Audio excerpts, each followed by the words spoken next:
Today I want to talk about a disease as rampant as viral infection, something which is so rampant, so common, yet we all survive it, we live with it, we pass it on from generation to generation. Without our knowledge, it seeps into families, and one family member infects it to another. This disease is the disease to feel like a victim, to have a victim mentality, to feel like I am being a victim of the circumstances. I am the only one who is victimized. I am the only one who has to bear the brunt of everybody's wrath. I am the one who gets nothing good. I am the one who has to be the sufferer, the bearer of all the bad news, the one to imbibe all the miseries that come my way or my loved ones. So poor me. Sounds familiar, right? We either do it or we know people around us who do it. So today I'm going to talk about how about shifting from this perspective of I am the victim of my circumstances to I create my reality. The moment I say I create my reality, a lot of people might at the moment think that she's lost it. What Devleena is saying does not make any sense, because I don't create my reality. There are major decisions in my life that has happened which were not my decisions. I didn't create that reality, but it just happened. You know, in my practice, I regularly see a lot of couples, a lot of people who tell me on day one that my marriage is not working because I didn't marry out of my own choice. I just married someone who my parents wanted me to marry.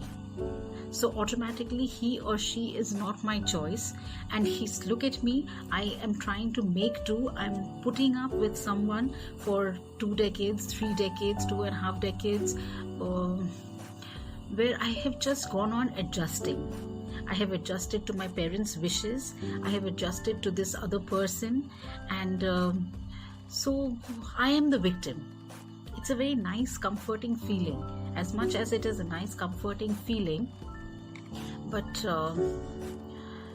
what does it do to us? It makes us feel very, very disempowered. A lot of times I also come across people who say that my career choice was not my choice at all. I have doctors, engineers telling me that I wanted to be a painter, or I wanted to be a singer, or I wanted to be a classical dancer. But that was unthinkable in the family. My parents wanted me to be probably a doctor, an engineer, or a lawyer. So that's how I landed up being one.